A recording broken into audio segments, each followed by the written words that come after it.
and to the republic for which it stands, one nation, under God, indivisible, with liberty and justice for all. Honor the Texas flag. I pledge allegiance to thee, Texas, one state, under God, one and indivisible.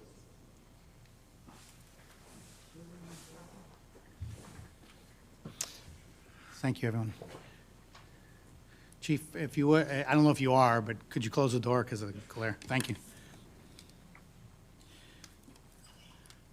Next up is item number 4, citizens' comment period.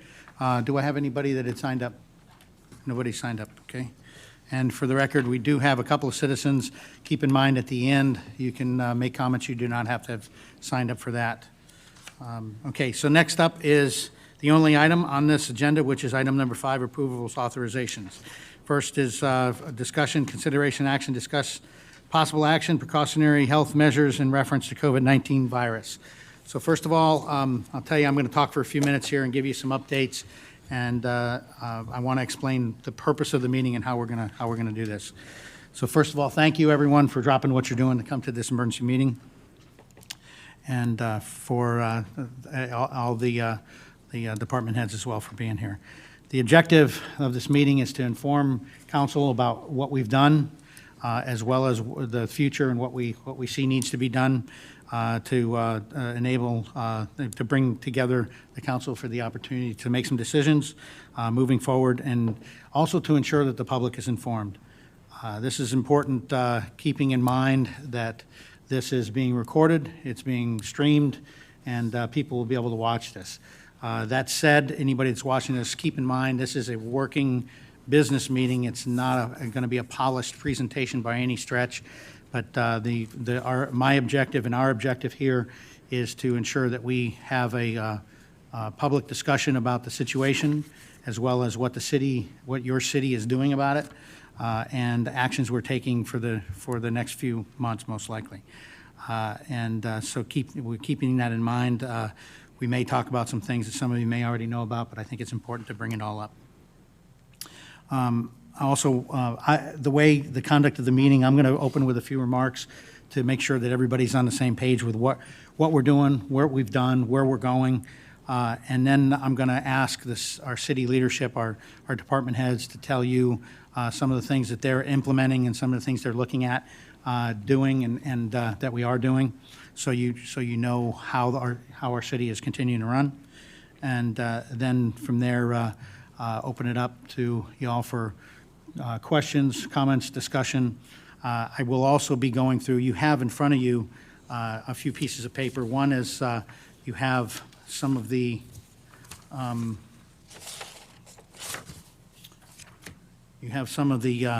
things that we've done so far, and I will go through some of those just to particularly because some of the decisions that we may need to make are dovetailing off of some of the things that are on that list. So you'll see the things that were implemented, some things that are recommended that are pretty close to what we've already done. It's just to extend that authority and those actions. I then also, in the beginning, I want to talk to you about, to give you a feel, some of the things that have been canceled and postponed either through us or through our recommendations to our organizations throughout our community. And then at the end, also some deeper discussion items, some things that call on council to have a discussion about and possibly make some decisions on.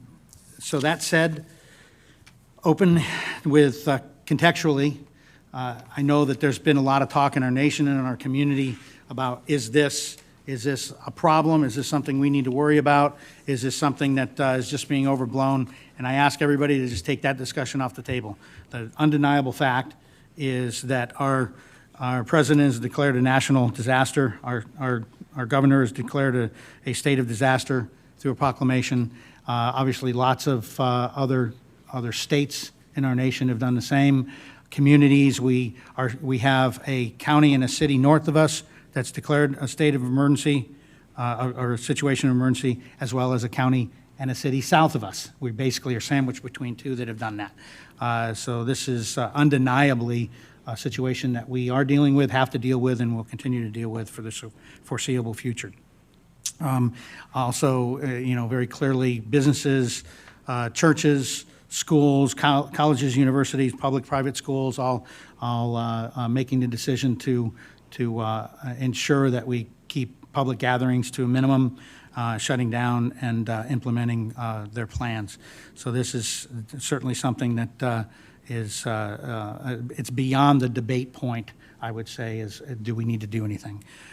So I just wanted to start with that. We have acted, we must act, and we have acted, and this is clearly something that we need to demonstrate as a city that we're doing our part to ensure that we slow the spread of the virus, and so we can all get this move forward and put this all behind us, hopefully within a short amount of time. I would assume that everybody's been watching the news and knows that it's all about containing the spread. You know, the issue here is that people can have it and not know they have it, and then give it to somebody else, and then it just continues. And until we can slow that spread, stop that spread, separate people, this could continue for unfortunately quite a while. That's why so many communities and so many states have implemented no gatherings larger than 50, or no gatherings larger than even, some have talked about 10, et cetera, et cetera. I won't go through the science or any more of the news, but I just wanted to underline that obviously we are paying a lot of attention to that, and I assume you are too.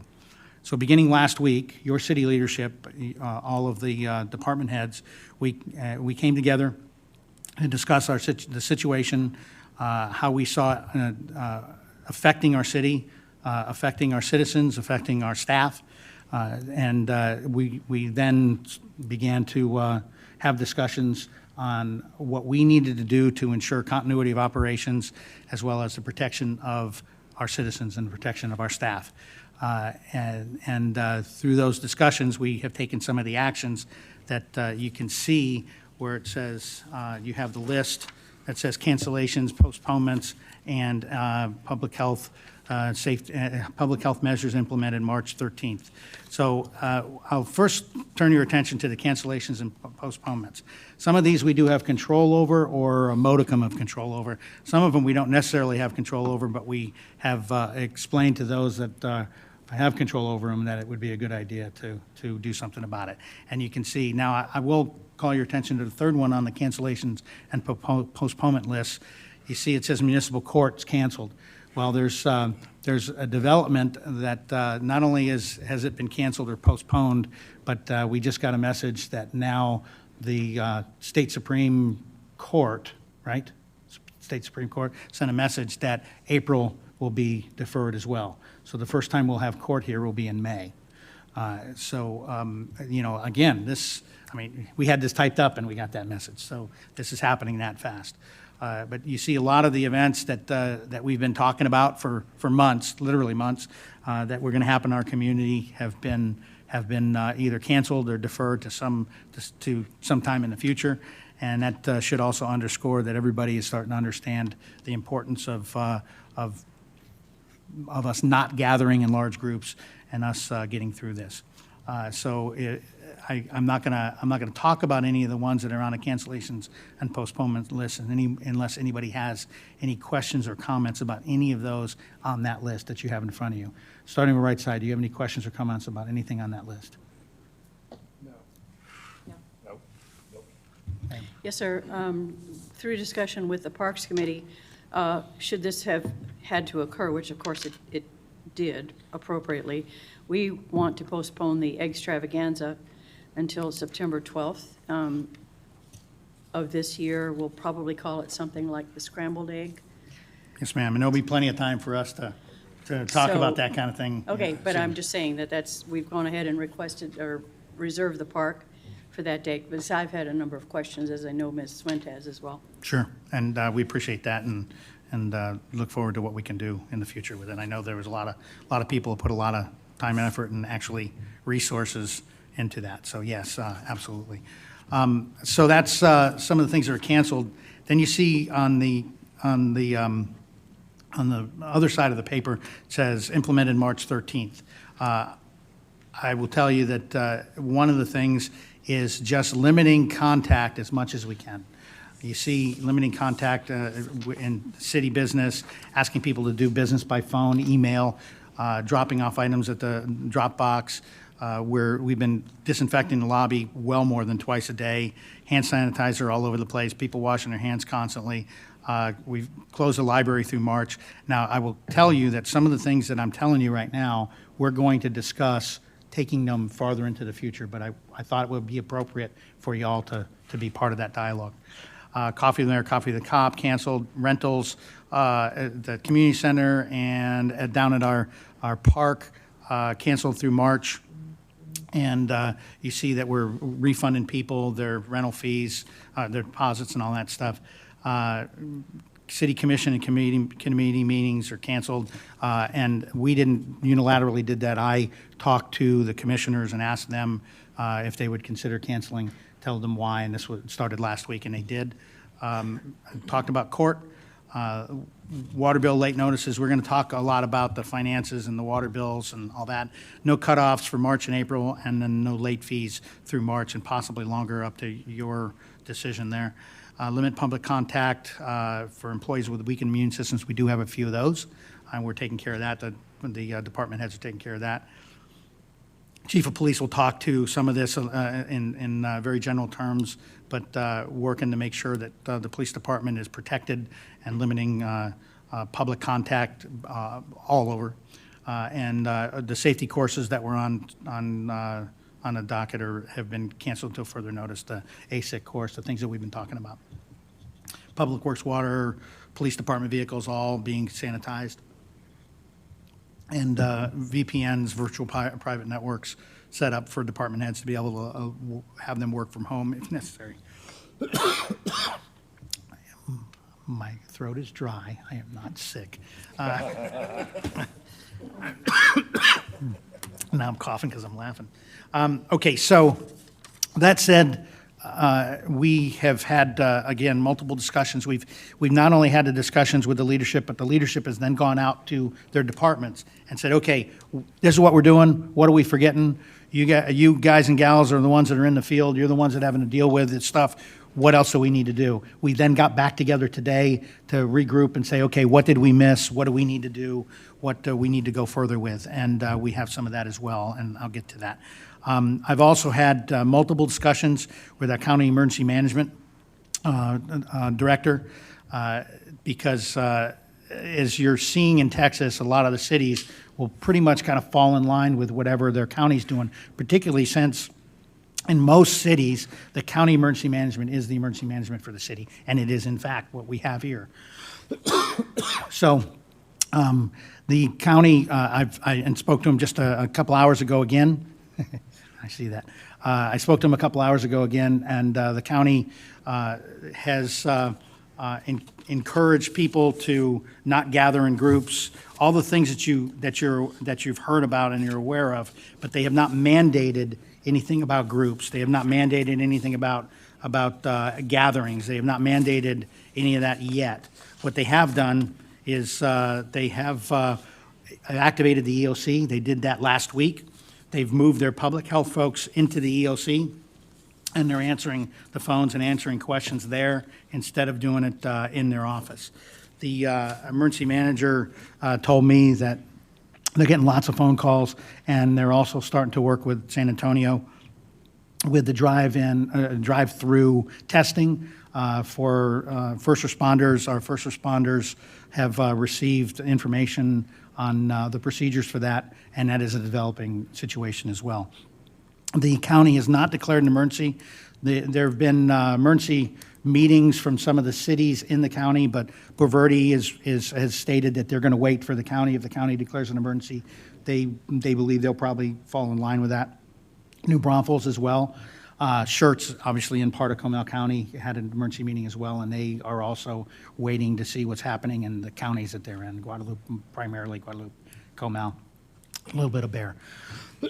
So the situation is that our county is staying connected to the other counties and obviously state emergency management to keep track of what's going on and where the virus is, and if there's any situation that warrants further and heightened measures.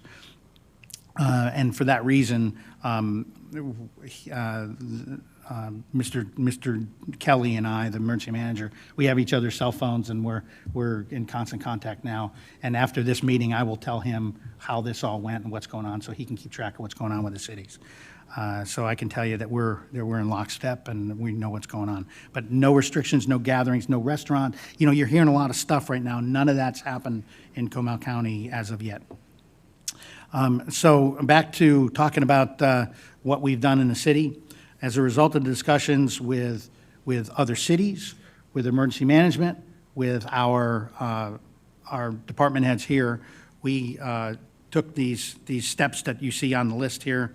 And what I'd like to do now, and what I will do now, is I'm going to turn this over to our city administrator, Ms. Kane, and she's going to give you a couple of words, and then she's going to ask each department head to give you a quick overview on anything as far as continuity of operations, as well as any actions they've taken or concerns that they have. I'll tell you that you'd be really proud of this group working together, offering each other tips and ideas, and how to ensure that we protect the citizens, protect our staff, and yet maintain the services that we need to maintain. So I'm going to turn this over now to Ms. King. Thank you, Mayor.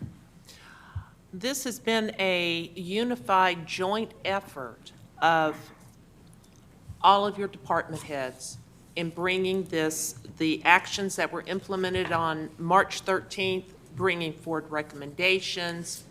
And each department head, I'm going to ask them to each speak about what they are implementing and doing within their own departments to protect their employees, to protect the public that their employees come in contact with, and the continuity of services from their departments.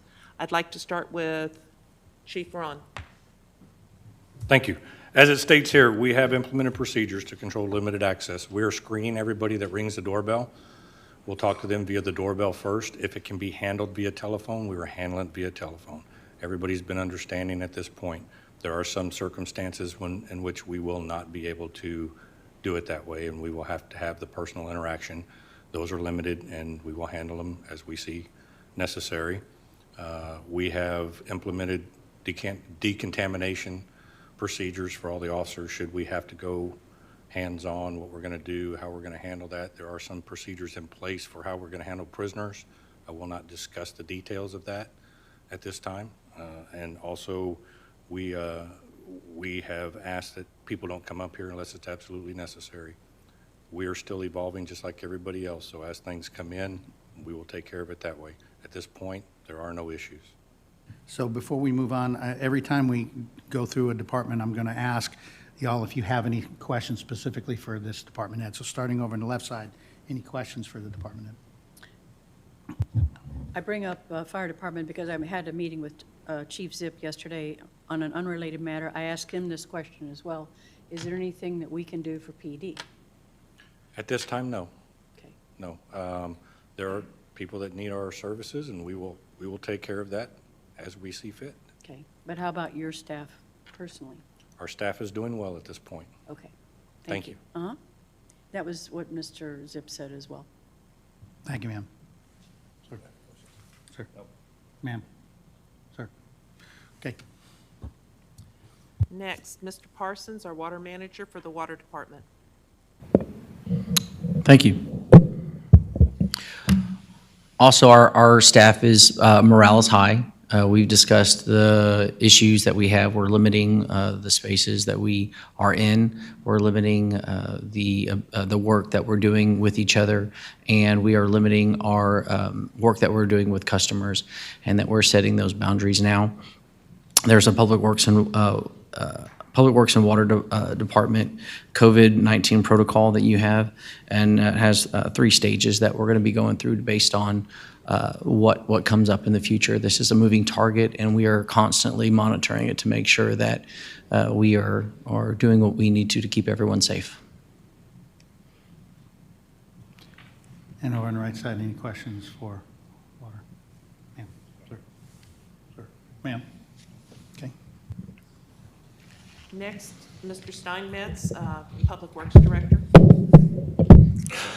Thank you.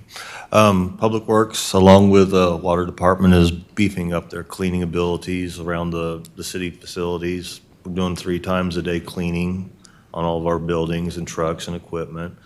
We've acquired additional cleaning supplies before the supplies in the stores got limited, so we're good on cleaning supplies. We're practicing safe distances to keep everybody safe. That's all I have to add. Questions, comments for Public Works, left side?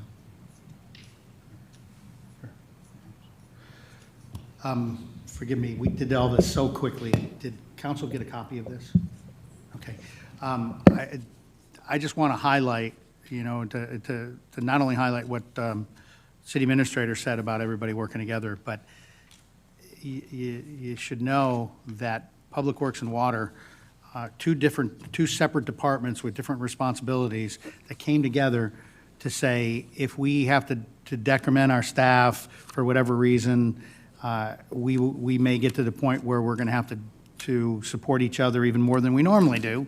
And this plan that you have in your hands is a very deliberate continuity of operations plan to ensure that we know what the essential jobs are and how they're going to be taken care of through these procedures, through various stages of decrementing the staff in a continuity of operations context.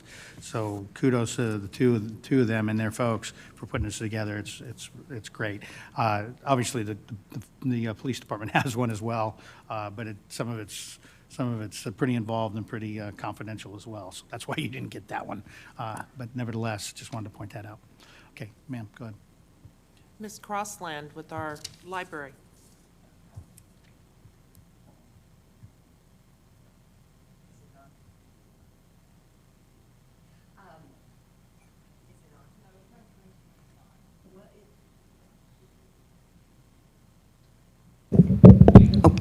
I'm sorry. As you heard, the library is closed, so Mrs. Bippert and I are not having any interaction with the public, except we do receive books that are being turned in, and so we are handling them very carefully. We're cleaning the outside, and since no one can check them out, they will be quarantined, and they'll have plenty of time for any germs inside the books, any viruses, to die. Starting over right side, questions or comments for the library? Yeah, this is a tough one, you know, great programs that we have in the library, and with kids not being in school, it's even more painful, but it would be kind of defeating the purpose to tell them not to go to school and then go to the library. But we look forward to when we can get all these programs back up again and get going. And in the meantime, our librarian and assistant librarian will catch up on all the other stuff that they have to do. So they're going to still be in there, and then fielding phone calls and emails. Thank you. Ma'am. Mrs. Ford, Finance and HR. So from an HR side of the house, I've been trying to keep the employees updated with information, different flyers, such as the ones you guys had in your boxes for social distancing. And then from the finance side, we were setting up VPN. I have mine set up today so that I can work from home. I'm putting some of our more critical payments on ACH processes through the bank, and that would be like healthcare benefits, the vision, TMRS payments, which they're time sensitive. And then I'm also able to do the payroll from my home station if I had to do that also. That's it. Questions, comments for finance and HR? Right side. Sure.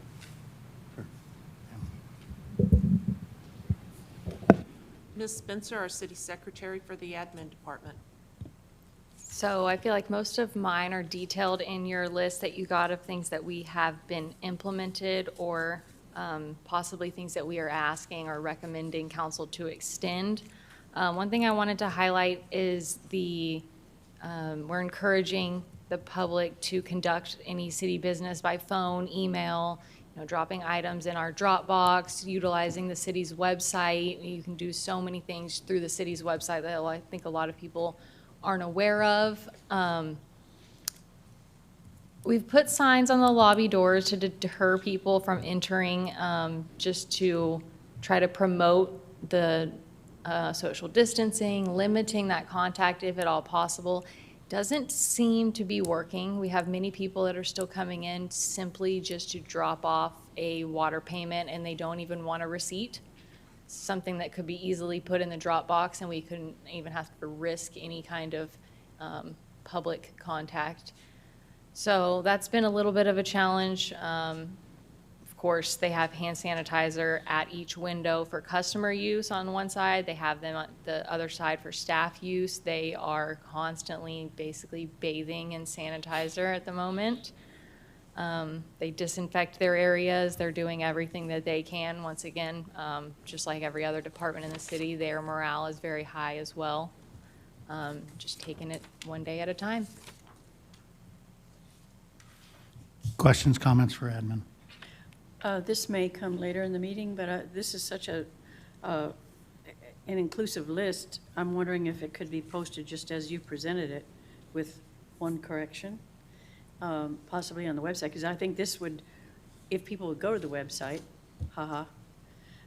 might save additional phone call or unnecessary phone calls.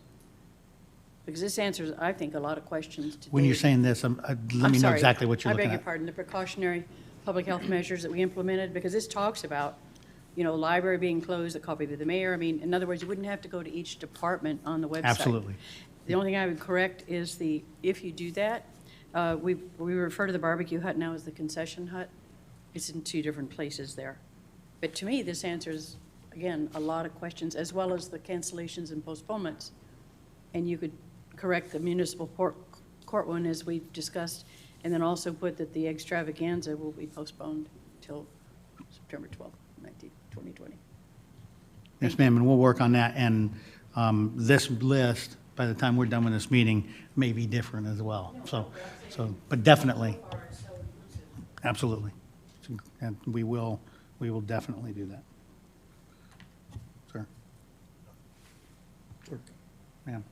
Are we working on a broader communication plan for our citizens? I know we have discussed, depending on the action that is taken today, putting together a letter that would be signed from the mayor, or it could come from the city administrator at this point, and doing a mailer to all residents. Beyond that, we have the website, the city sign, our social media is Facebook and Nextdoor. Are we looking at using the Notify system or the Blackboard system at all?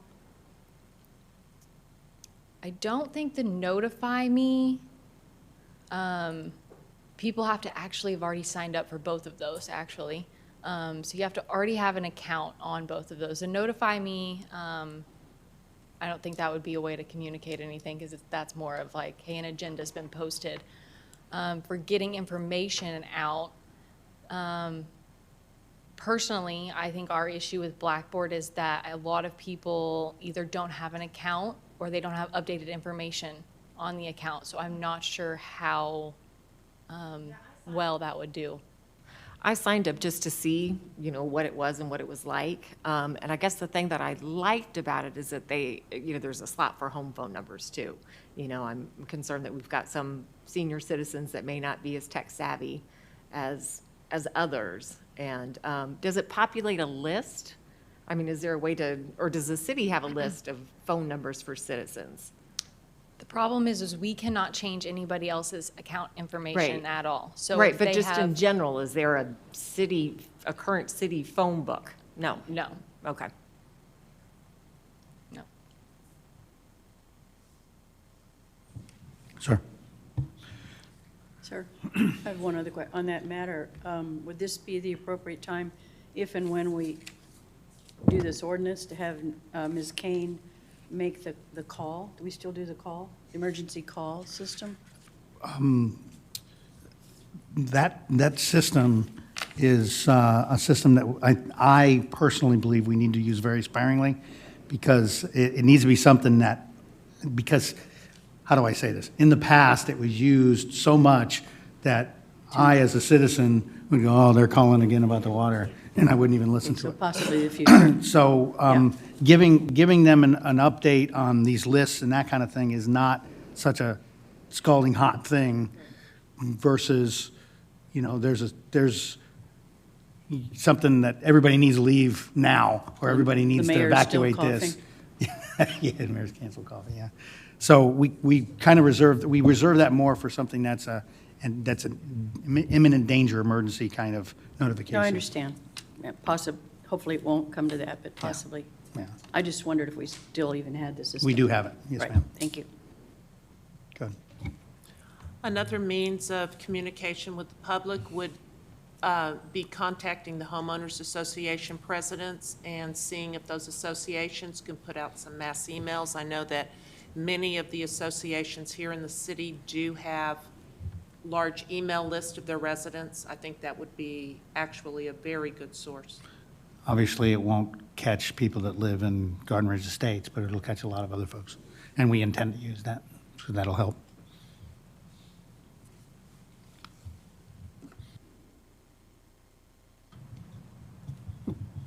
No, sir. Okay, thank you.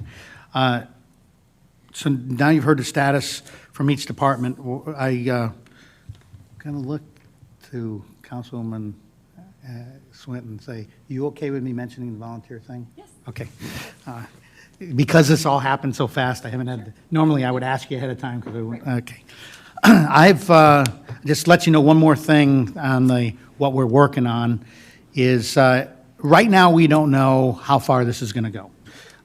We could get to a point where people are going to be, a lot of people are going to be staying home for a multitude of reasons. They may be told by their doctor, don't go anywhere. They may be in a high-risk group for whatever reason, and they may need to, and it may be more prudent for them to stay home, and they may have to stay home for weeks. So one of the things that I did was I asked some of our volunteer organizations in the community, would they be willing to be part of an effort if we got to that point where they could go and get supplies, whatever, whether food or supplies, and bring them to people that aren't able to leave.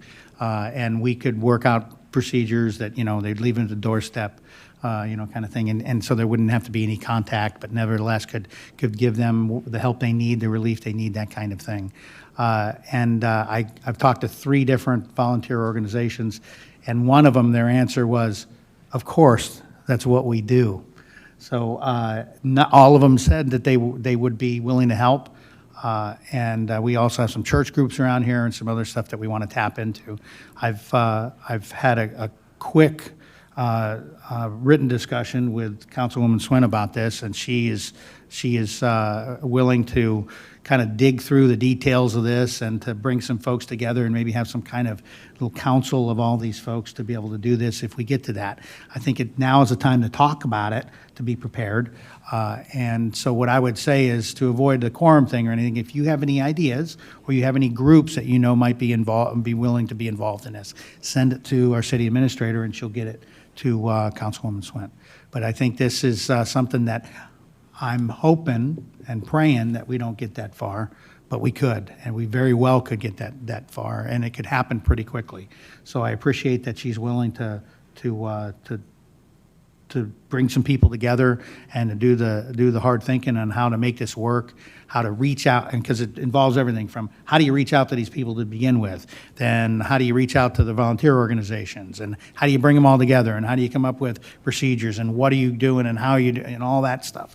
So there's a lot to it, and it's never been done before that I know of around here. So we're paving some new road here, but I appreciate very much you're willing to do that. Would you like to say anything about that? I started working on this I'm in Wildwind. I started working on this with the HOA president because it's a little contained community. We know, as Nancy says, that we have a list. We have a list of people that live there and a way to contact them. So what the HOA president and I were intending to do was to get at least a couple of phone numbers, mine and her number, out to our citizens. So if they needed something, that they could actually call us and say, hey, this is a need, or if they have a neighbor that they know is high risk. I think that's one of the things we've got to focus on, is figuring out who our high-risk citizens are. I'm sure that we've got a lot of elderly citizens, and we've got, citizens with health problems, and we need to be checking up on those people. So what we were talking about doing in Wild Wind is getting our phone numbers out, putting together a volunteer group, having a phone number versus, a web page or an email, just to reach more people that they could contact, and we could try to address those needs, as they arise. I'm not concerned about grocery supply chains and those kinds of things, but what I am concerned about is the social distancing of some of our seniors. I went around and visited with some of my neighbors yesterday, and they're very intimidated by some of them are very intimidated by the idea of going to the grocery store, that it's crowded, or they're not going to have what they need, and they don't know how to do the online ordering. And online ordering currently at HEB is about a week out. You can't get anything delivered until early next week.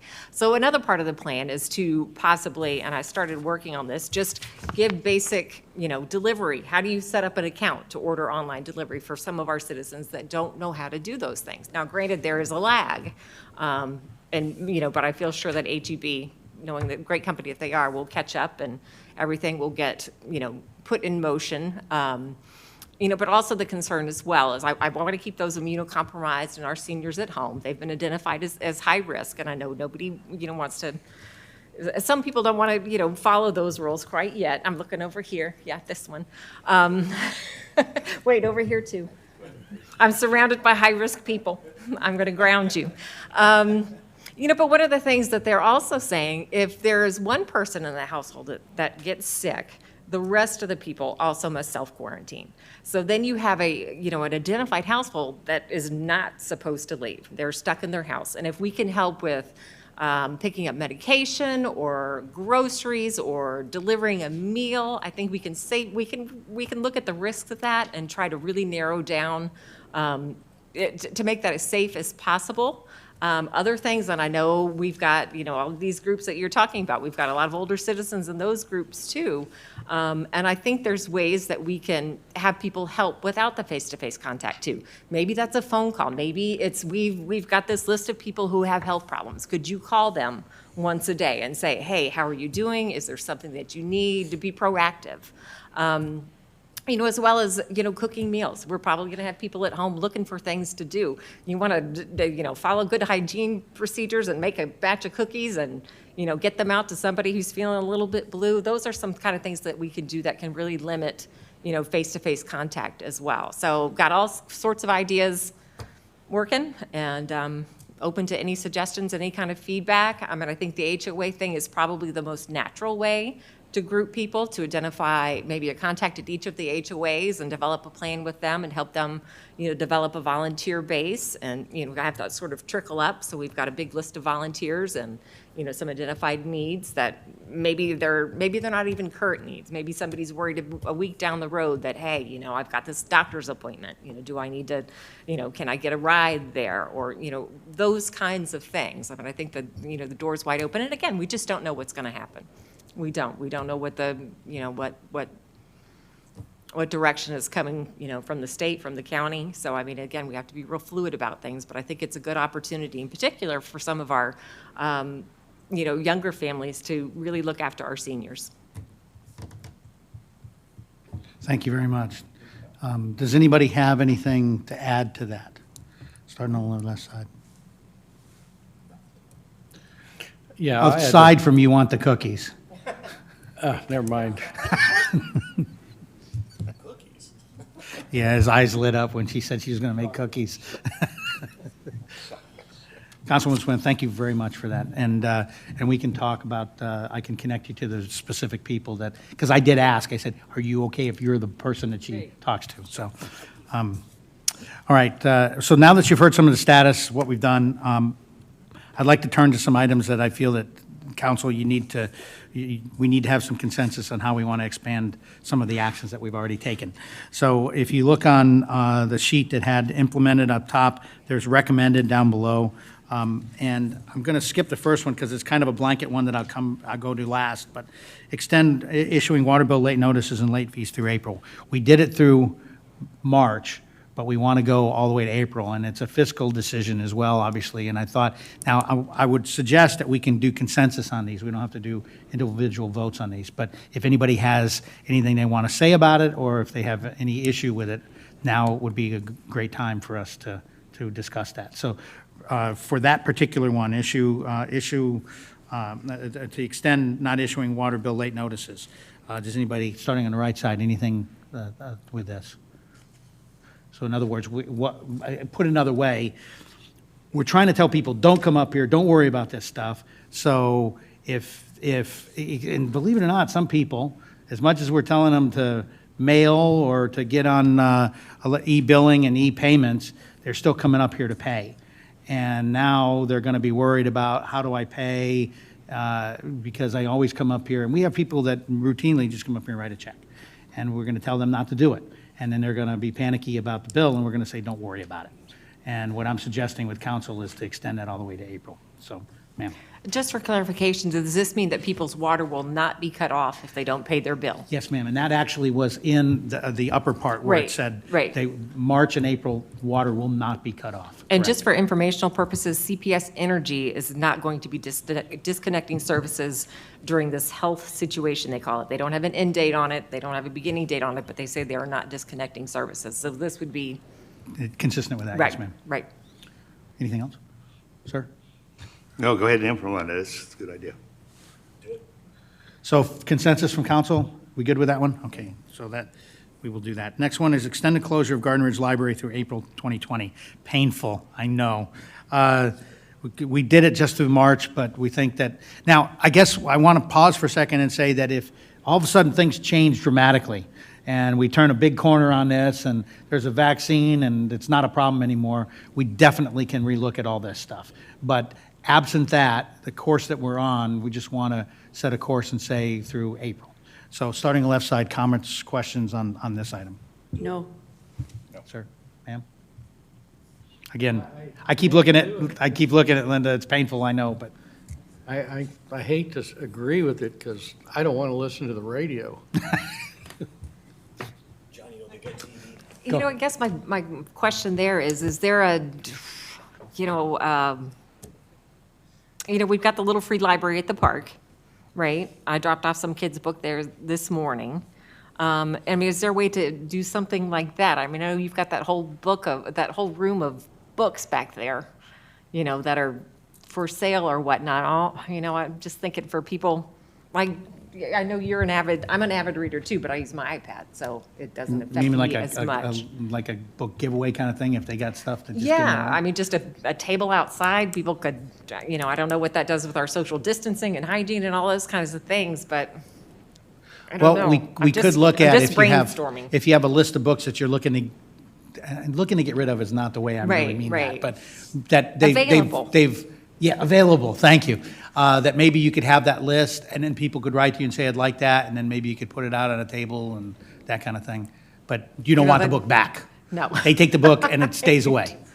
Yeah, it sounds kind of high maintenance, but just something to kind of think about. We can maybe. take a look at something like Okay. that. But what we're concerned about, and to be frank, we talked about this.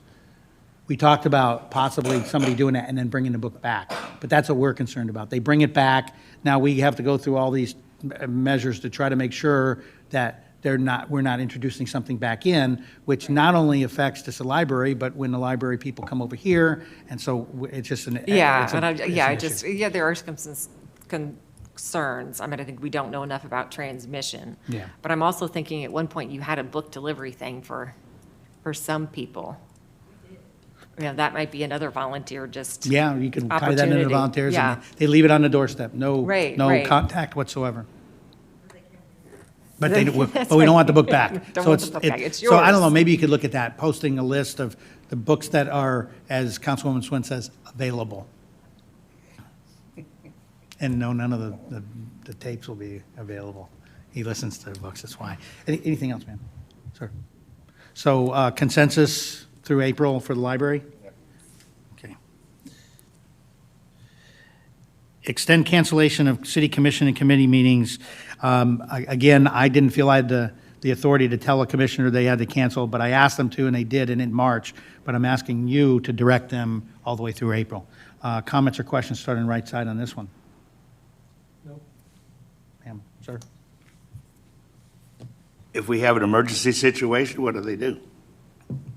Water, I don't know, Oh, well, Commissioner, we'll deal with that. deal with Yes, that. sir. Okay, no, it's good, sounds good to me. Surprisingly, I'm going to comment on this. Looking through some of the email traffic that's out there right now, the Texas Attorney General has waived some of the TOMA requirements during this time of emergency. So we could potentially hold commission and/or council meetings, virtual, telephone. I'm not exactly sure what all the restrictions are. This is stuff that I just saw yesterday and today. Actually, it's kind of the opposite. Some municipalities have stated that they're going to do a lot of stuff on phone, and the Attorney General said, not so fast, and clarified that it has to be an emergency situation with emergency actions to, so, yeah, because we've spent a lot of time on this one. Yeah. Yeah. Okay, it was something I had read. I hadn't dug into, I hadn't dug into it in depth, but I'd read it, and I thought, what a great idea. And we actually will talk Committees about especially, one you know. potential time where we may do a telephone, and I'll talk about that later All right. on. Ma'am? And I'll defer to Todd, because I read the same thing. But, I mean, you guys obviously have followed up on it, but I come away with the same impression that you did. It was, yeah, shut down. And obviously, we're spending a lot of time talking to the attorneys about this one, because we're trying to figure out how we can do it. And it doesn't work for commissions, yeah. Ma'am, do you have anything else on this one, on the commissions? Okay, I'm sorry, I didn't see. So by consensus, extend the cancellation of commission and committee meetings through 2020? Do I have a consensus for that? Okay, I'll get that, thank you. Okay, next is cancellations of rentals in Garden Ridge Community and Event Center and Wildflower Room. So what we did was through March, we pretty much either didn't have anything or somebody canceled.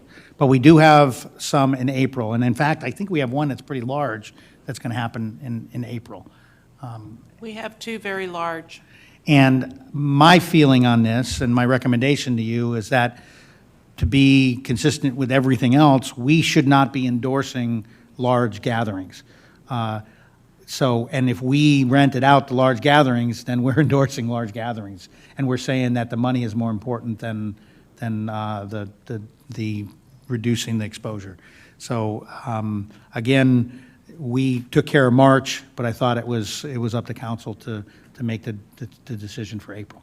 So comments or questions on this one? No, I agree. Oh, and actually, I can kill two birds with one stone. The same thing for the park. We don't have any large gatherings in the park, but we want to extend that to April as well. Just questioning, I assume we leave the bathrooms unlocked in the park? We've had lots of discussions about that. Chief, do you want to talk about that? At this point, yes, and until there's a reason to change it. And Based on our philosophy, what we're doing, I don't see a reason to lock them at this point. now, we are going to talk about the park in the last section, and that may come up again.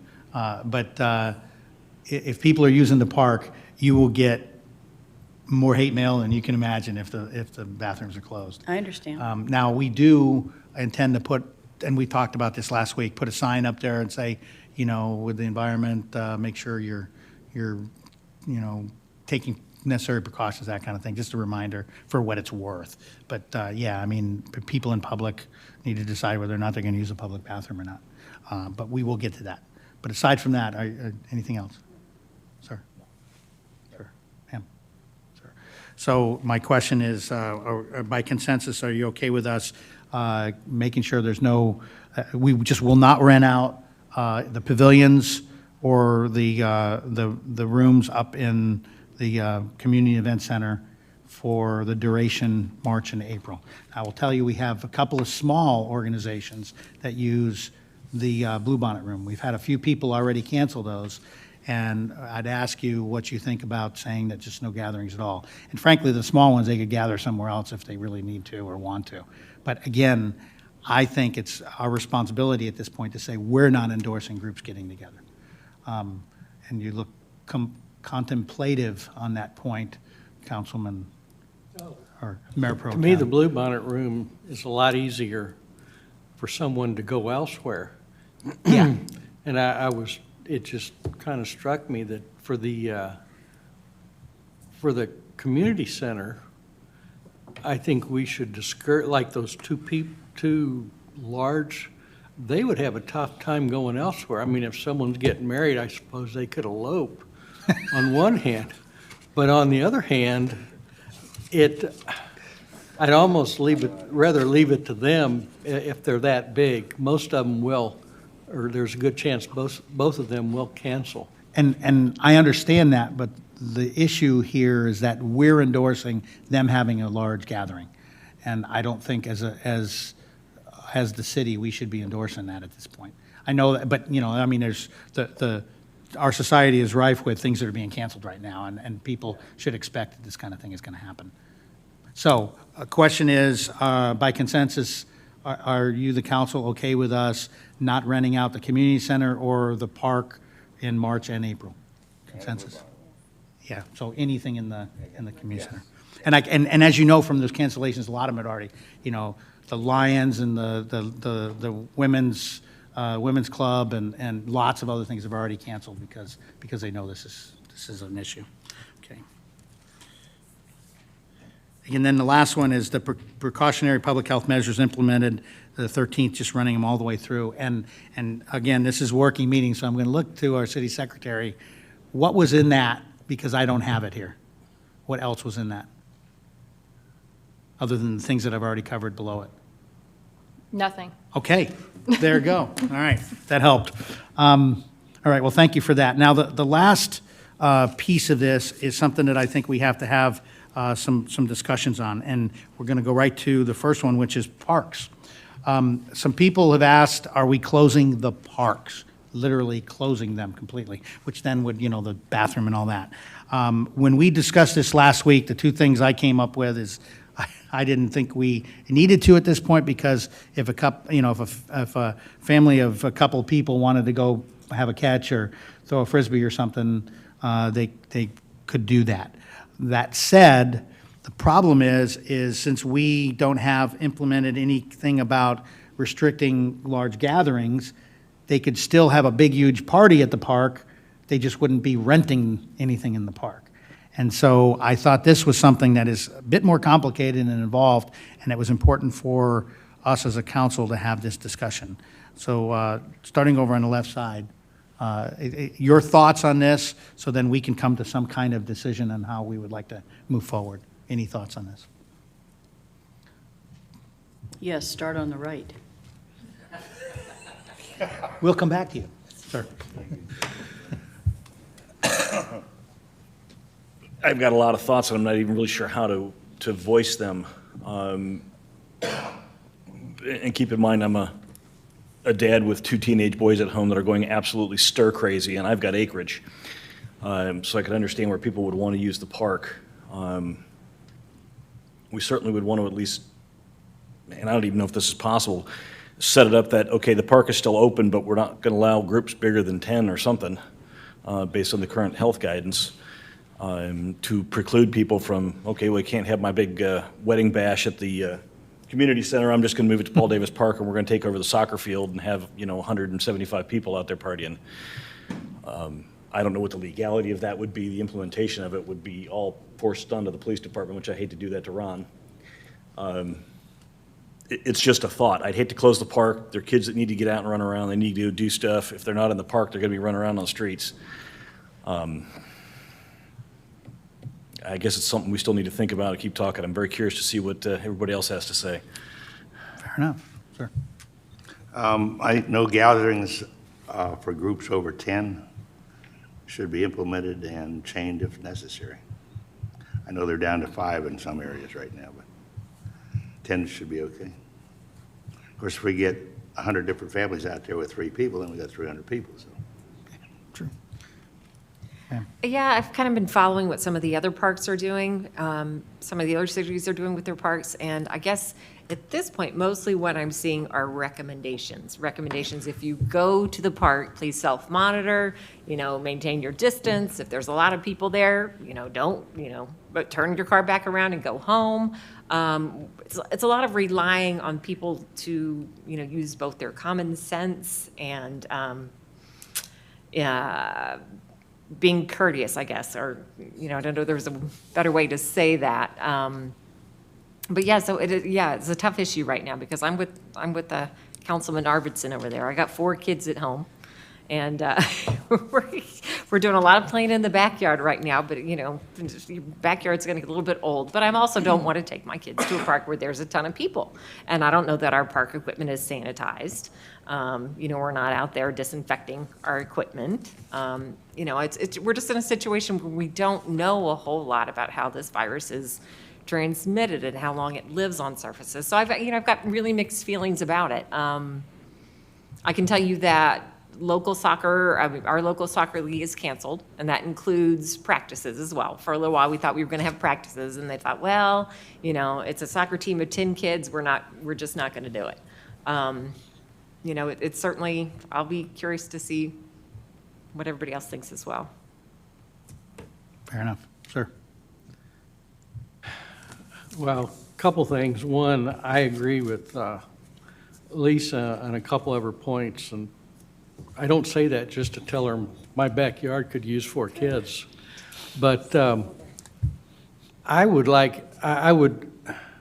think the park should discourage but not prohibit. Because when you get down to it, if you have 50 people out there for 50, 100, that's a big area. People are, if you want to talk about the safe distance, 6 feet, bumping elbows, whatever, there's a lot of space out there. And it's not like putting a bunch of people in this room or over even in the community center. It's not a confined area. I have no problem with saying we discourage groups over 10, but I don't want to prohibit them. I still want to, for the most part, keep that area open. Well, now you understand why we didn't come to a decision on Friday when we had this discussion. And my feeling was to sleep on it and think about it. And I can tell you that you all pretty much are coming up with the same things together, and all of us. I would suggest a couple things. If we were to mandate group size, you then have to consider how do you enforce that? And it becomes a real bear for a department that already is dealing with all that they have to deal with the situation. So now you're adding more to their plate in a pretty amorphous situation, and, well, we're not really, that kind of thing. And so I would suggest you and discourage a mandated number. I do think that, and I've looked at New Braunfels and San Antonio and some of the smaller cities with a couple of small parks that they haven't mentioned it. But New Braunfels, as this morning, said that the parks were open. They are discouraging, and they don't even say that. They didn't say that on the website, they're discouraging, but the officials are saying they're discouraging large groups and that kind of thing. So we could do that, and not something that we would ask anybody to enforce. And we could kind of do a look and see how that works. One of the reasons this also became an issue was, as we had that discussion on Friday, it was brought up that there are leagues that will go out there. And so now you have big groups of people. I would hope and assume that these leagues are starting to see the light and also say we don't need to be getting together, as you said about that soccer league. And so, my take on this is that what I'm hearing from y'all is that we won't close the park, and see, that means we don't close the bathroom, and that we possibly put a sign at the front of the entrance that says something to the effect of the city asks that you keep your group size small, consistent with social distancing, those kinds of things. Any other thoughts? I'm going to come back now to the one that we skipped and see what she says. No, I concur with what's been said. I was going to suggest the signage idea, both something in the bathrooms, as we said earlier, but not just a piece of paper that's laminated. Maybe we can get something a little larger, more substantial, and then possibly get a Corplast sign created and make it friendly, but say we encourage fresh air, but, and something to the wording that we encourage fresh air, we discourage large groups, or something like that, and for the time being, and have it be an official city sign, not just the Parks Committee, obviously, or the Parks Committee, or the neighbors, or something like that. Yeah. So revisiting, I'll start over, well, I'll keep going in this direction. Now that you've heard what everybody else has to say, do you have anything further to add? Not really, other than we live in a city with a lot of really well-educated people that maybe common sense will show up to be common. You never know. And that they'll take measures to socially distance and to, if I show up at the park and there's 50 people there, well, maybe I should go home because I've just added 50 possible sources of contamination to bring this home. So, yeah, I guess we go with a sign and we see if common sense can reign. Sure. I have nothing. Yeah, I'm comfortable with that approach for now, knowing that we may have to change it eventually. Sir? Well, I agree with what I said earlier. But I like the idea of a sign. I think that's a good idea. Okay, so what I'm going to do here is try to wrap this and say that by consensus, council agrees not to close the park, but to put on our website and our announcements, as well as put some signs in the bathrooms, as well as something entering the park that reminds people that they, exercise the procedures, the caution, keeping the groups to 10 or less, something to that effect, but it's not mandated. We won't say that on the sign. But so is that by consensus? Is that what you'd like to do? Sounds good, sir. Yes, the only other thing, I don't want to exclude the smaller parks as well. Not that it maybe would Very be good an point. issue, but for example, Regency Oaks, if all those kids and so on just need to get outside, and So we can do the same thing and put a sign there. Correct. So I'm going to put you on the spot. Sure. Particularly since I agreed to skip you, but quid pro quo. But you did, and sincerely, you did have some good words there and a good idea of what it could say. Could you help us with that? Because staff is pretty taxed right now with website and all the other personnel stuff. So Sure. Okay. Good. Assuming First Source Digital is open. Okay. That's great. All right. So consensus, we'll do that, sir. Good. Great. Okay, so along that line, another decision to make as a city is, do we want to restrict public gatherings? And then dovetail with that is size of public gatherings. Again, the county hasn't done that. The cities in our county have not done that.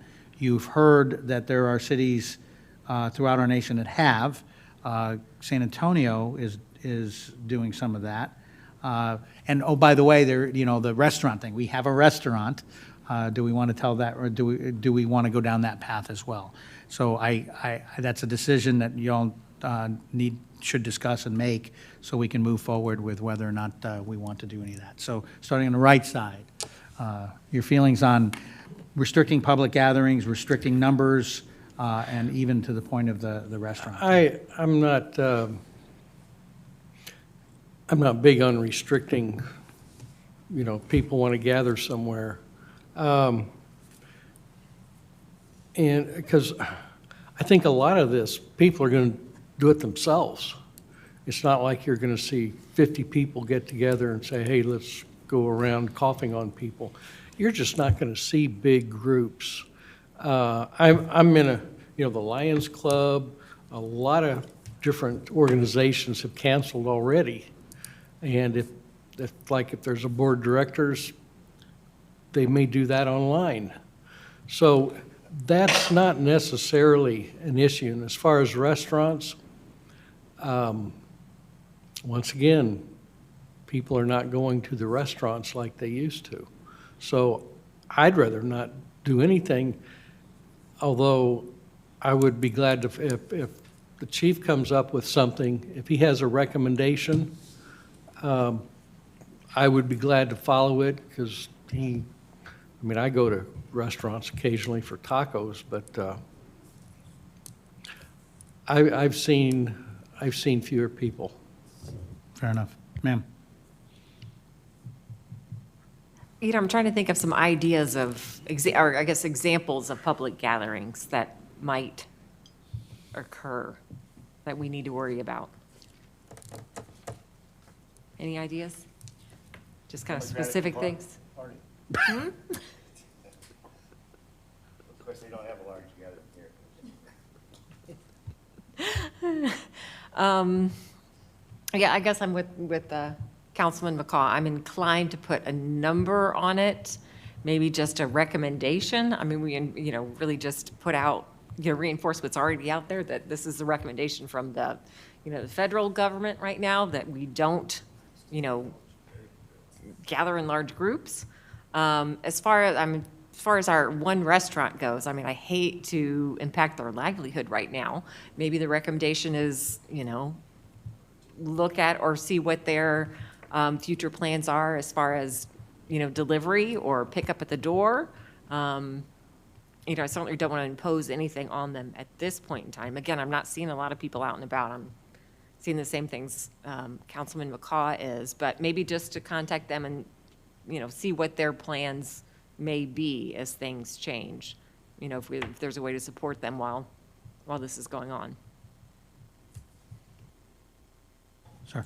I'm not in favor of putting any kind of restrictions on restaurants or gatherings or anything like that. I think the public itself is putting their own restrictions on it. I see that at restaurants all the time, twice today and twice yesterday. And I don't think we need to go there unless something gets worse. Fair enough. Sir? Yeah, I think we restate the common sense thing of, hey, folks, we've got the recommendations from CDC and everybody else on this issue is to restrict gatherings to size of 10 or not, make your own choice. Then we're not forcing anything on anybody. I don't like that. The restaurant in mind, I assume you're talking about Caparelli's. They've had some struggles with some remodeling, so they've already suffered some loss. I like the idea of reaching out to them directly and saying, we'll do our part. What are you going to do in terms of carry out only or what have you? Because I think we would all support them. And then secondarily, do we know of any of the large bike groups planning to come through, the bike contests coming through? They don't usually notify us, Councilman. We have a few because they have to have a permit. Yeah, they talked to And the I don't chief. recall what, I think there is one in April. And I'm not sure if they have discontinued that one or not. I Those wouldn't- decisions are still being made that far out. I wouldn't discourage them other than just maybe notify them that we're, limited capacity in terms of, I'd hate to have 50 bike riders go into place on the corner. Mike? Nancy, turned it off. No. We have a fun run bike event that's going to be occurring. They have rented the park, but that in April, and so they will be notified that that event will need to be canceled. Yeah. Okay, so gone through and what I'm hearing is that don't necessarily want to impose a number, lean on what the CDC is saying, and not impose anything on restaurants at this time. By consensus, do you all agree with that? Yes. Okay, all right. Good, thank you. Kay, I want to apologize. I thought you were talking about motorcycle guys coming. Well, those two. I really did. The next I one- forgot about the bicycles. The next one on that we need to discuss, we've kind of teased it a little bit, and that is that no matter how many times we tell people that they don't need to come in and pay their water bill, or they don't need to come in and do this, that, or the other thing, they keep coming in. And I can tell you that I've personally experienced people coming in, and I'm looking at what they're doing, and I'm saying, why are they here? And so it might be more useful, and what I'd like to suggest, but I think the council needs to by consensus, agree with this. We'd like to lock the door, and we'd like to put a sign on the door and put it on the website that if you have business, call us and make an appointment. A lot of governmental organizations throughout this area are starting to do that. I think it's a smart way to go. If somebody really has to come up here, they're going to call, and we'll set up an appointment, and we'll take care of them. But otherwise, we won't get the walk-ins of people that, well, I'm already here. And we won't get people that feel compelled. Now, we're also relieving some of that fear because you approved that they don't have to worry about coming in here to pay their water bill if they normally come in here to do it for the next few months. So we've taken care of that as well. We now have court, so they don't have to come in and take care of that kind of thing. It's being pushed quite a bit out. So my recommendation to council is that we close the door and we do by appointment only. So start on the left side. What are your thoughts on that? I think it's a good idea, but I'd be very interested to have feedback from the citizens, because if we do this and we just get such grief and we find some incidences that just aren't workable, that we get the feedback from you. So that Absolutely. we can maybe modify it. Absolutely.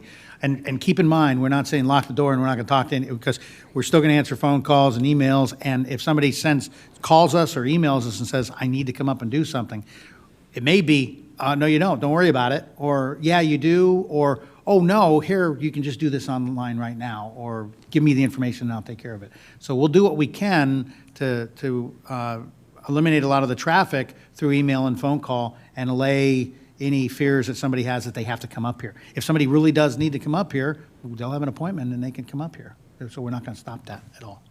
So, but yes, absolutely, we will get you feedback on that. Sir? Let's do it. I think it's an excellent idea. Really good. Yeah, I agree. I mean, I think it's partly a staff safety issue as well. We don't want our Absolutely. staff getting sick and not being able to serve the citizens in any capacity, so I think that's a good idea. Absolutely. I mean, you think about and they're not in here, so I'll say that they work really hard, and they have not said a word that I've heard about this. Now, they may be telling the city secretary, but I've gone up there and asked them quite a few times, and they go, no, we're using sanitizer. In fact, one time, I was spying on one of them, just watching, seeing if when they were done with the person and before I could say, don't forget sanitizer, she went over and she did the sanitizer. So, no, they're doing a great job up there, and we need to protect them. In their words, they're bathing. Sir? Mike? I agree. Let's go for it. Okay, so by consensus, by appointment only up here, is that Effective when? Tomorrow? effective? Well, as soon as if we can implement it starting tomorrow, we will. Yeah. And we'll do that through April, unless things change. Okay, sir? One additional thing, the results of our meeting here really need to be posted on that front door or beside so people can see what we've done. Absolutely. And so they'll know why we're locking them out. So, and Nothing personal another to them. thing, for what it's worth, about probably somewhere around half to a third of the people in the city see the city sign. In the future, we're going to remedy that.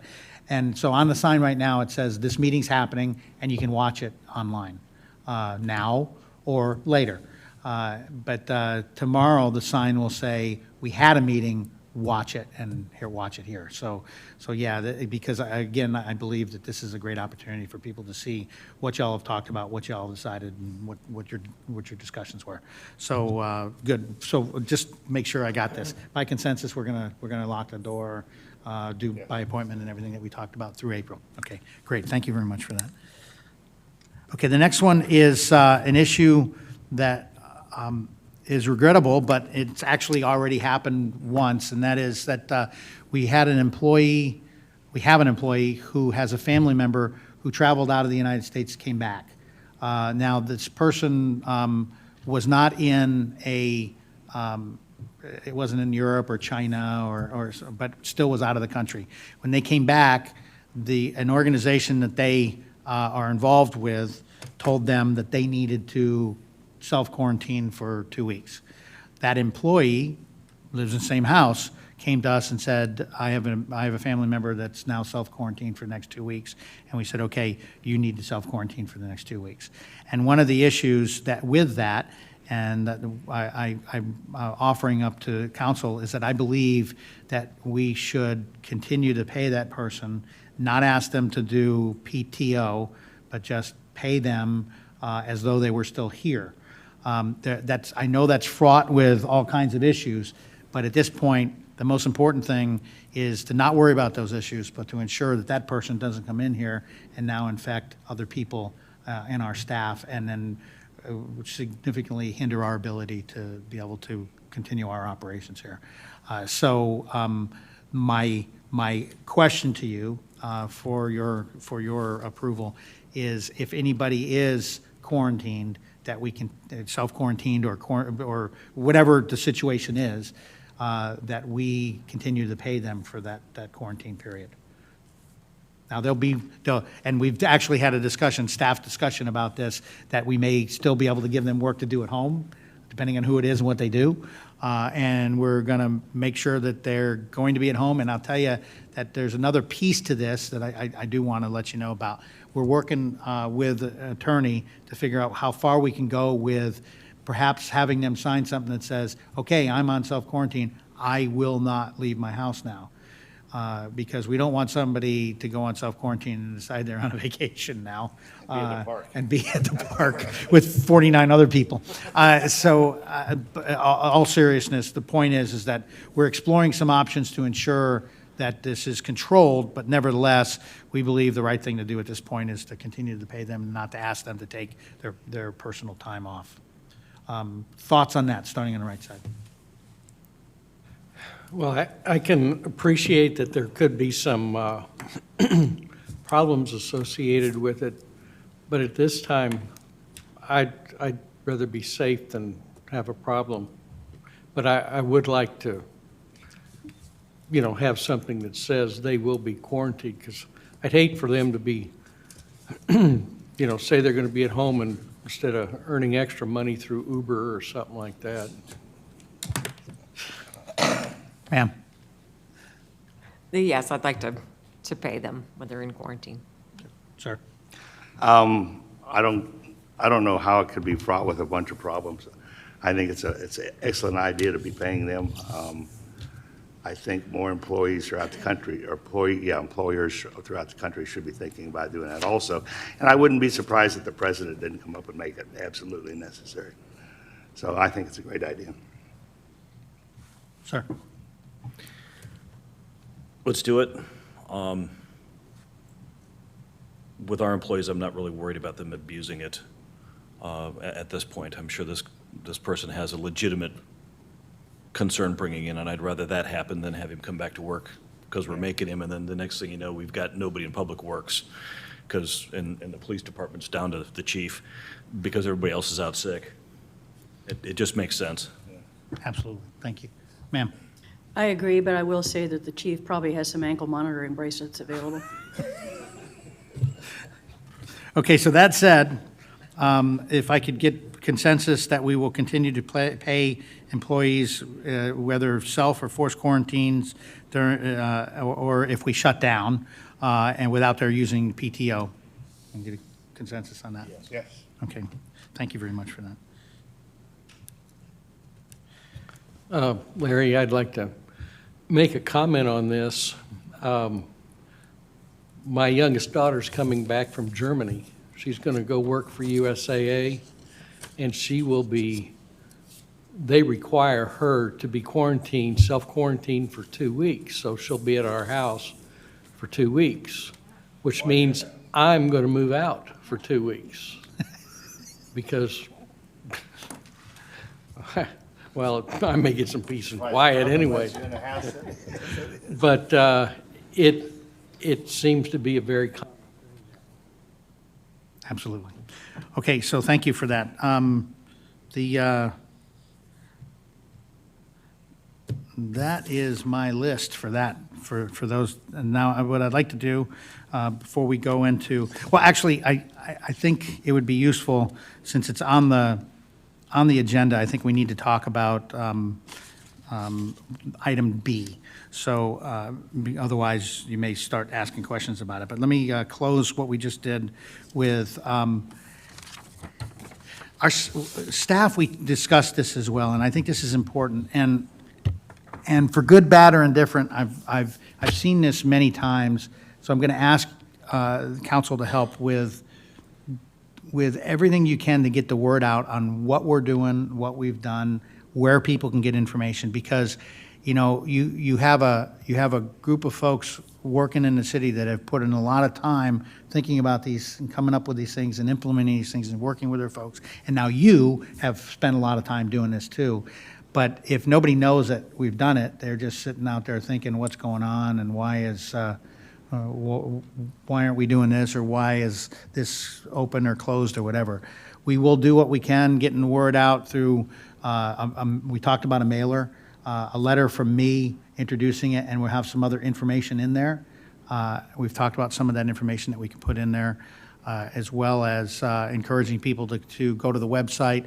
Our website, we're improving it all the time with COVID-19 stuff, with connections to CDC and to other more factual type of sources of information. Also, we're, like I said, staying connected to other governmental organizations as well. But help us to get the word out, make sure people know about this, that their city is doing everything we can do to take care of them and to keep the wheels turning. So, Sir, before we move on to B, may I ask a question on A? yes, ma'am, please. I know there aren't limited tests available right now, but what would be our determination that if any one of it or anyone is quarantined, what to do after 2 weeks? That's a great question. And actually, if you saw, I was doing this a lot when I was talking before, because the note I have for some reason is not in front of me. I left it on my desk. But, and possibly, since I gave the chief the telephone number, he has the telephone number now, because it's on a note that I don't have with me. But let me tell you, I had a discussion with our emergency management director for the county. And I said, so talk to me about what's going on with testing. You know, I already talked to you about, you know, declarations and what the county's doing with gatherings and all that. But now, specifically talking about testing. The county is looking to work with the city of San Antonio with their drive-through, as they have that drive-through and they're looking to have another drive-through. The county's exploring whether or not they're going to be able to have a drive-through. They're hoping they're going to have one set up soon. But there's a process and there's a hotline number that I don't have that I'm hoping that. I have it. Good. Go ahead. It is 830-221-1120. Now that I got. 830-221-1120. Now, that is obviously a local number. It's a hotline. The public health people have put this together, and the way it was described to me is if you think you are having symptoms, you're scared that you need to be tested, you don't know what's going on, you call that hotline, and they will kind of go through a tree and go, okay, do you have this? Have you been exposed to that? Did you go out? You know, all of the questions you would expect. Have you been out of the country, exposed to somebody, been out, and all of that stuff.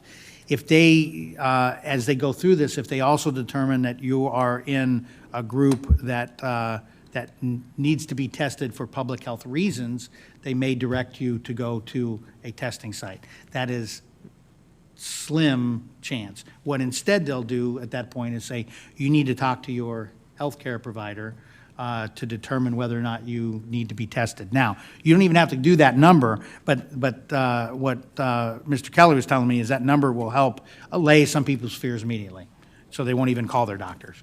But if you call your doctor, you can then be directed to get a test, or you can get a test on your own. And Quest Diagnostics and core are the ones that are doing it.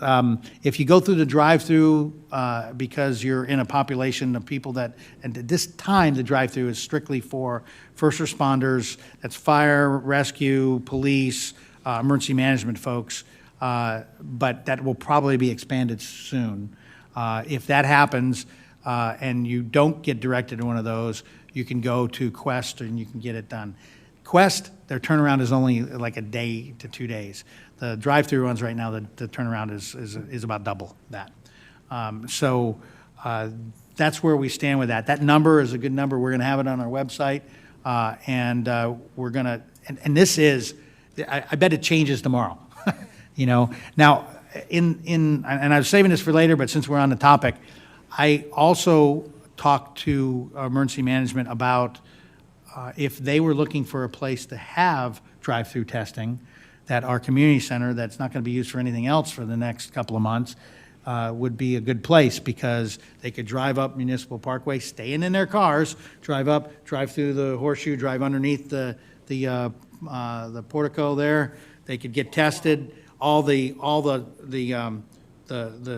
equipment and any of the logistics stuff could be in our community center, the workers, the folks. They could swab somebody, do whatever they do, and they could drive away. They wouldn't get out of their car, it wouldn't be any risk to anybody, but yet it would be a good place to do it. And so I offered that up, and Mr. Kelly was like, wow, that sounds exactly like the kind of thing we need, and I hadn't even thought about that, and he was very appreciative. So we'll see if we get that far, but we will do our part. I told him that we'll do anything we can to help the effort as we move forward. So does that answer your questions? Okay. Mr. Mayor, before you go on, just to give you an idea, I received notification during this meeting that bike race has been canceled. So that's one issue. So that's how fast things are changing. Thank you. Took care of that. Yeah, and to let you know, the chief and I received first responder testing, drive-through testing process as of actually a couple of days ago. And it says, and this is about the one down in San Antonio and how they're connecting Bexar County, Comal County, and the jurisdictions to be able to get the word out on how to get the test, how to determine if you need to get the test, that kind of thing. So they're working it. This is all brand new to everybody, but they're working it and figuring out how to make this work. Okay, so good. Thank you. All right, so before I turn it over to y'all for any and everything else you'd like to discuss on this topic, I also want to tell you that one of the things in this meeting was item B, which was an ordinance to declare a local state of disaster, public health emergency in reference to the COVID-19 virus. Based on the discussions I've had with county emergency management and some of the other cities, I'm going to tell you that right now I recommend that we don't do that. But that is, again, a changing situation. I will tell you that if in 2 days or in 4 days or however many days, or tomorrow even, the county says, okay, bad things just happened in our county, and we're declaring an emergency, and I talked to them and they recommend the same. The statutes allow for me to declare the emergency. If I declare the emergency, it's for 7 days. At the end of 7 days, it either stops, or before that 7 days is over with, council needs to ratify that. So I would tell you that I don't think we should declare an emergency right now, because it may put undue, it may be a little bit too far, and it may alarm people beyond what we need to do. And I think being consistent with our county is probably a good statement to make as well. But that said, we don't have to get together immediately if that happens. I could make the declaration, and then we can have a meeting within 7 days to say whether or not we want to continue that. Also, we have determined that that meeting could be on the telephone. So if things get really bad, you could ratify my declaration via telephone, is what our attorneys have clarified with us as of today, at least. Do you have anything to add to that, Ms. Kane? So what I would say is, on item B, my recommendation is to not declare that. Starting over on the right side, questions or comments on that? Mike. We're gonna change his name to Mike. I've been watching this pretty closely and looking at the numbers more than anything else. And as a lot of you may know, when you have an outbreak, the mortality rate is highest where that outbreak is, and it gets weaker as you get further away. It happened in, great flu epidemic of 1918. It happened with some of the later ones. And so I caution you, be careful when you hear of high mortality rate from, Wuhan or Wuhan, yeah. Wahoo conference or province. Be careful of that. In the United States, we've had over 5,000 people die from the flu this year, and 87,000 people hospitalized from the flu. What bothers me about this is we don't know what it's capable of. It could be highly contagious. It could get stronger over time. It could, which I totally doubt, but my feeling is, it's like a guy told me one time, prepare for the worst. If it doesn't happen, you learned a lot. If it does happen, you'll be glad you did. So I'm totally in favor.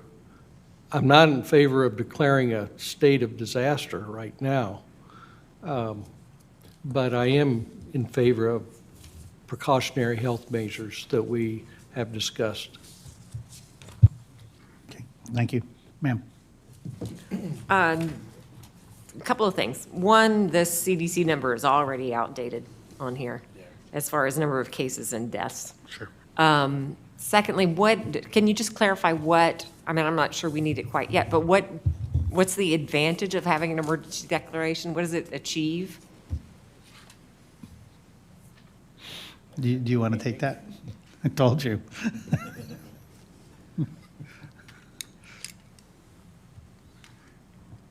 That's a great question.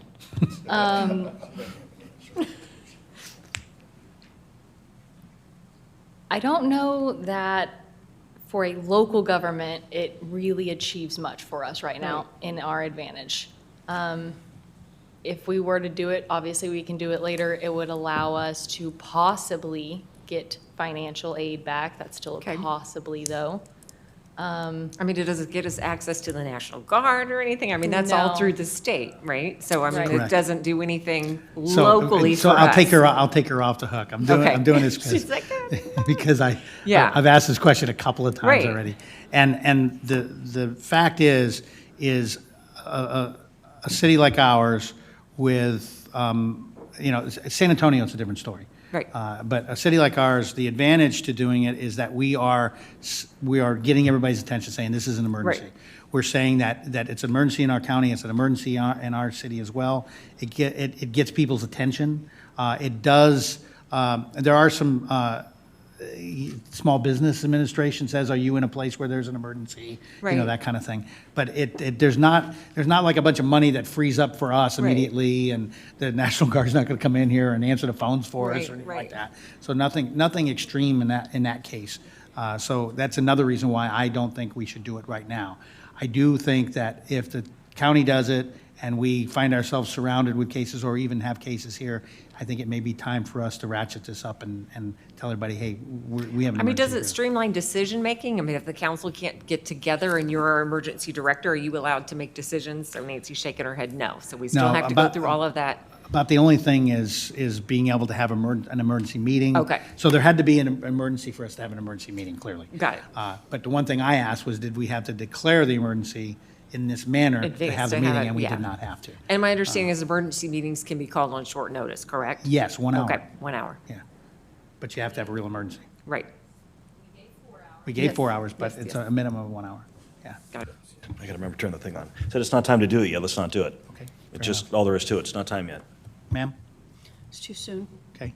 So we will not declare that emergency. There's, but again, you know, and obviously you'll know the minute that decision's made, you'll, and then we'll look to see how we can then bring us back together. There's go ahead. Just a quick comment on not doing it. I mentioned my daughter in Germany.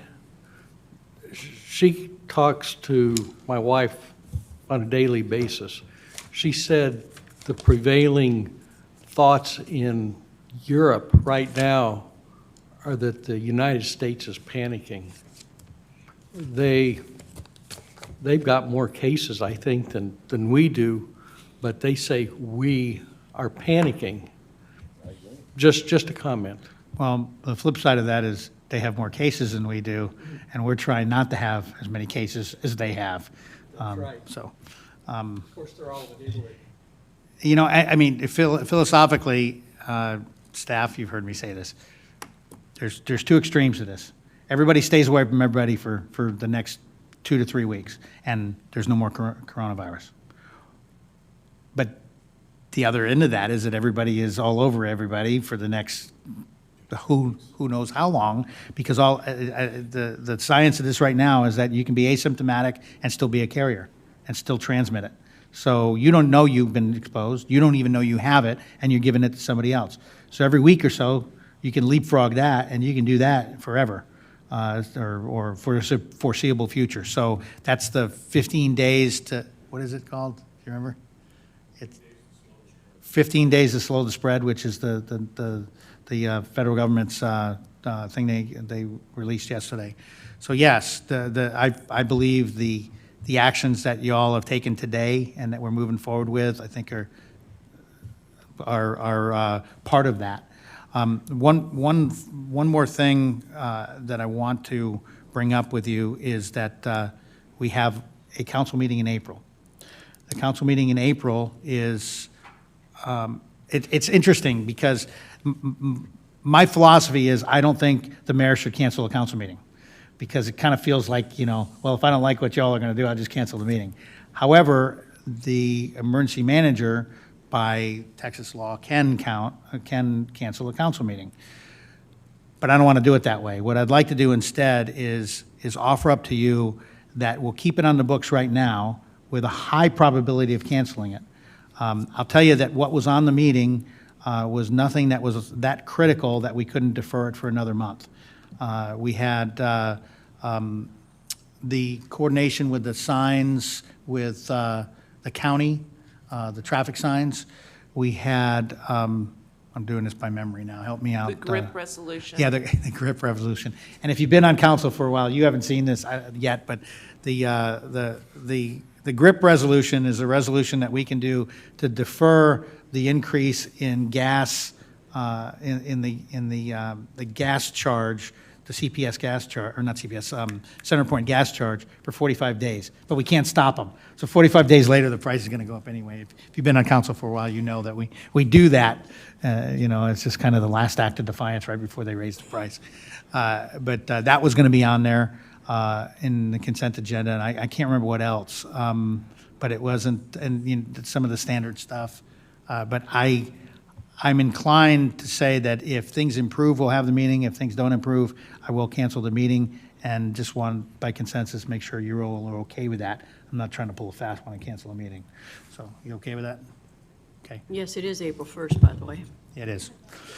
Okay, so, City Secretary, did you have something else? Yes, so we've talked about this being ever evolving, information coming up constantly. One thing that we did not think of that I am seeing in an email right now from somebody that is watching this video is we have Comal ISD is supposed to hold their bond election in here in April. And we canceled our election, but in our contract, in our interlocal agreement with them, we were going to allow them to still use our location as an early voting facility. That would be in April, where we just canceled everything else in here. Yeah, and if you're watching the news, we have states that are canceling primaries right now. I would, it's not right for me to make an assumption, but I would be really surprised if the ISD wanted to continue with that election. What date is that election? It's on May 2nd. Okay. Early voting is going to be, I mean, Comal ISD is out until this April 6th at a minimum, so I know that they're not working on this bond currently. That's not their focus. early voting would start on April 20th. Yeah, the kids aren't there. I mean, the email is coming from one of their Comal County judges that works at the locations. So they have not actually canceled any of those elections. We are the only one in the group that has a contract with Comal County that got to cancel our election. But since the interlocal agreement that we have with them states that we will allow them to use our facility even if we cancel, I don't think that's a decision that myself or Ms. Kane should be making if we're going to tell them now they cannot use it. I would rather that be a council decision, personally. Yeah, that's a tough call. I can't imagine them having this election. I really can't. But the question is, if they dig their heels in and say they're going to have the election, do we tell them they can't do it here? Because if we allow them to do it here, we're endorsing a gathering that we've canceled and encouraged all gatherings to not happen. Thoughts? Starting on the right side. Well, early voting doesn't start for 5 weeks, so that's a fairly long time, and the actual election itself is May 2nd, which is, approximately 6 weeks. So I'd rather play it by ear just to see what happens, first of all. Second of all, there are not that many people that come in at any one time, although there could be 100 coming through here in a day, which means that is a significant number. I'd rather wait and see what happens before we take a stand on it or take a decision on it, because we do have a contract with them, and it's like, to an extent, it's, I hate to say it's their decision, but in a way, do they want to go through with it? Well, Even 5 weeks from now. so before we continue, I'd say a couple of things. Saying to wait, but what's the vehicle for us as a body to make that decision if we don't have a meeting in April? That's why we need to talk about it now. And Talk about it now, but we can always do an emergency meeting for it. I mean, I'm not big on emergency meetings, but these circumstances are certainly, pretty unusual for our city, Sure. or at least since the 50 years I've been on council. Pam, your thoughts? I'm sorry, I just had sent a message over to Comal County, and they're saying they have it on our list of things for discussion, and they're getting guidance as of now. It will continue as scheduled. So that's where they're going right now. I don't know, mixed feelings. I personally think it's going to get canceled or pushed back. I don't know. And the other thing, and forgive me for jumping in, but we need to know the legality of this. Can we? We're going to have to. Disaster situation. Yeah, yes, sir, we I think we can, but we need to make sure. We need to make sure that we don't end up with a lawsuit because we canceled their election for them. And, perspective-wise, since it's so far in advance, maybe they're taking the look of, we can wait another week before we make that decision kind of thing. But anyway, anything else, ma'am? Sir? That's quite a ways away from now, and this whole thing could be winding down by then. Of course, we can't be guaranteed that, but I would put them on notice that if it doesn't get any better, then they have the potential of it being canceled. Good point. And I would also encourage us to have the council meeting on a regular scheduled date, unless one of us is sick, with coronavirus. Fair enough. All right?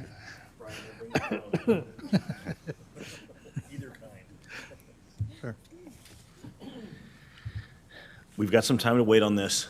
The latest information I've got that's about 45 seconds old is that the bond election is still on.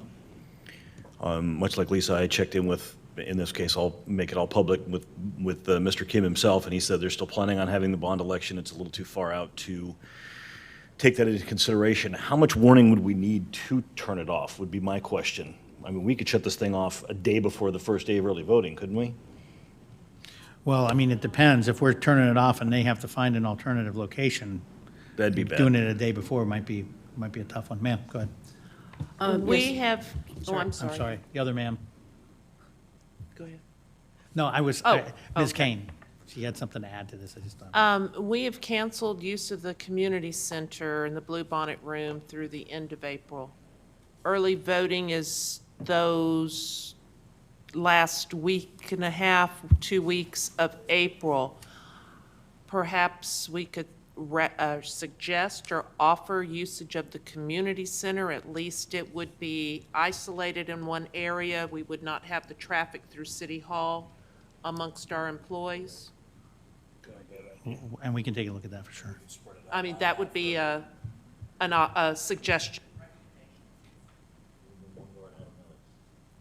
I'm guessing that they would probably put some hygiene, I would hope so. criteria in place as well. Absolutely. And we'll explore all this. Actually, that was I had the same idea as Ms. Kane, to be honest, but that the feasibility, we don't have as many soft surfaces in the community center, and again, a little more elbow room and so on. But I also would like a legal opinion as to what our rights are about canceling the contract. Absolutely, and we will get that. Okay, so consensus right now, we'll wait and see what their approach is going to be, as well as the developing situation, as well as the legal issue, as well as alternative locations. Sir, go ahead. Yeah, I would, I think at the least, I would explore with them going to the community center. Because even if things are not out of control, they may want to still have it. Sure. Especially if they're having it in other parts of Comal County. And our community center would be really a good place because, as Kay said, it's pretty wide open. Yeah, it's not being used anyway. Okay, all right, so we'll do that. Okay, so what I'd like to do now, before going to citizens' comments, is I'd like to ask each of you if you have anything to say to kind of wrap up where we are with this. And I'd like to flag that if somebody's watching, this would be a good time to hear what your elected officials have to say about the situation and what's going on. So, starting on the left side, the floor is yours. Yes, I'd like to personally welcome all the new residents that will appear December of 2021. Fair enough. That's just wrong. That's just wrong. Okay, this isn't the zombie apocalypse plague. Common sense, social distancing, all those things will work to help solve this problem. We just need to do it. That's my comments to the folks that might be watching out there. There's a lot of people working on this. There's a lot of people in a lot of different countries that are looking at this, trying to figure out the epidemiology of it and how to deal with it. Follow the recommendations, follow the guidelines, and then, oh, by the way, if you need help, call. We've got organizations all through the city. Councilwoman Swint's going to set some of that stuff up. Call. Give me a call. I'll come give you a hand. Thank you. Sir? We've made some good strides here today on the safety of not only the people here with City Hall, but with the residents here in the community, and hopefully this is a short-lived situation and it won't get any worse. So God bless everybody. Thanks, sir. Ma'am? I'll be putting together a volunteer, group organization, in some form or another. So reach out if you want to help, reach out if you need help. all of our email addresses are on the webpage. Thanks. Thank you. Sir? I thought it was a very, very informative meeting, a lot more than I was anticipating. So I agree with what everyone else says. A lot of common sense, and we'll get over this. Okay, council, staff, thank you very much for being in here and working through all this.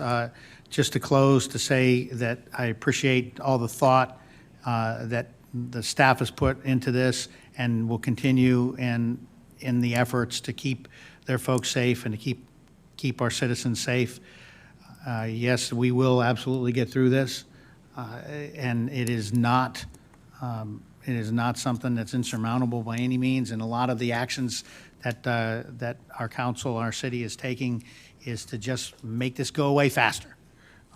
And that's our objective, is to protect people, and let's get past this, get through this, and get on with what we do in Garden Ridge. So for those of you that are watching and listening to this, reach out to us, let us know what you need, let us know what's going on, and we will do the same. Please monitor the website, and we'll be looking back on this soon, very soon. So that concludes item 5. I'll now move on to item 6, citizen singular comment. Citizen, do you have any comment? None? Okay. Moving on to item number 7, asking for a motion to adjourn. Move to adjourn. I have a motion from place 3. Can I get a second? Second. Second from place 4. Any further discussion or questions? Yes, I realize my 2021, I meant 2020. Fair enough. Any further discussion or questions? All in favor of adjourning, aye? Aye. Aye. Any opposed? We are adjourned at 4:53. Thank you very much.